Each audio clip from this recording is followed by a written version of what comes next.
Most useful indicator कौन कौन से हैं जानेंगे इस वीडियो में। साथ ही मैं आपको बताऊंगा कि चार्ट्स पे कितने इंडिकेटर्स यूज़ करना सही होता है, या फिर आप बोल सकते हो कितना इंडिकेटर हमें चार्ट पे लगाना चाहिए ताकि चार्ट कॉम्प्लिकेटेड भी ना हो।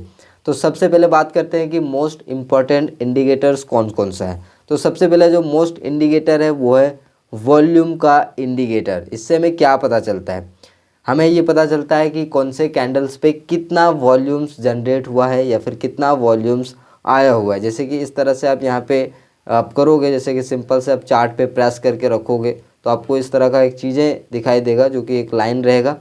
तो यहाँ पे आप इस तरह से करोगे तो यहाँ पे आप देखेंगे तो उसका वॉल्यूम्स आपको दिखाई दे रहा है। जैसे कि यहाँ पे मैंने इस कैंडल्स पे पर्टिकुलर जो वॉल्यूम्स आया है इस टाइम फ्रेम में वो आया है 1.188 मिलियंस। तो इस तरह से हमें वॉल्यूम्स का पता चलता है। या फिर सिंपल आप इस तरह का बार्स जो नीचे आपको दिख रहा होगा उससे भी पता चलता है। अगर बहुत बड़ी सी बार बन गया है तो मतलब उसमें ज़्यादा वॉल्यूम्स आया हुआ है, छोटा बार बना हुआ मतलब उसमें कम वॉल्यूम आया हुआ है।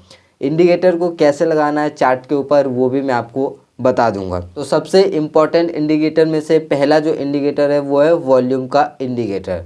दूसरा जो इंडिकेटर्स है वो है ईएमए का इंडिकेटर। ईएमए मतलब सिंपल आपको मूविंग एवरेज का इंडिकेटर अगर आप लगाएंगे तो वो इससे क्या क्या पता चलता है इस वाले इंडिकेटर से वो मैं आपको बता देता हूँ।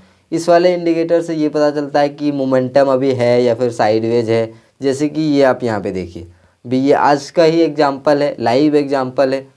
मूविंग एवरेज इस तरह से फ्लैट है मतलब मार्केट पूरी तरह से साइडवेज है, जो कि वैसे भी यहाँ पे दिख रहा है। और इस जो मूविंग एवरेज हमने लगाया सिंपल से कोई भी इसकी कोई सेटिंग्स करने की ज़रूरत नहीं है, सिंपल आपको चार्ट पे प्लेस कर देना है। तो इस तरह से दो इंडिकेटर को आप यूज़ कर सकते हैं। वॉल्यूम को कैसे लगाना है, इसी पे आपको क्लिक करना है, ये वाला ऑप्शंस पे, यहाँ पे सर्च वाले पे ऑप्शन पे क्लिक करना है और यहाँ पे आपको सर्च कर लेना है वॉल्यूम। इस पर आपको प्रेस करना है तो सिंपल सा वॉल्यूम पे आप प्रेस कर दोगे तो यहाँ पे वॉल्यूम का इंडिकेटर लग जाएगा। तो दो इंडिकेटर हमने यहाँ पे लगाया है, वॉल्यूम और ईएमए। ठीक है, तो यहाँ पे अगर वॉल्यूम इंडिकेटर आपको नहीं दिख रहा है तो थोड़ा सा इसकी सेटिंग्स में आप थोड़ा सा चेंज कर सकते हैं, यानी कि विजिबिलिटी को बढ़ा सकते हैं। तो ये देखिए सेटिंग पे प्रेस करने के बाद यहाँ पे लिखा हुआ ग्रोइंग और फॉलिंग।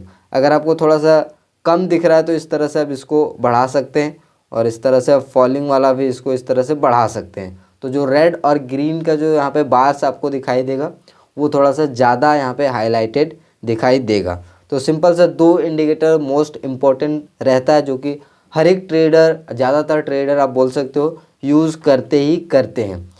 अब बात करते हैं कि हमें कितने इंडिकेटर चार्ट पे इस्तेमाल करने चाहिए। तो मैक्सिमम मैं आपको वो रिकमेंड करूँगा कि आपको 2 से ज़्यादा इंडिकेटर यूज़ नहीं करना चाहिए। अगर आप इन दोनों इंडिकेटर को यूज़ नहीं करते हैं तो कोई भी प्रॉब्लम नहीं है।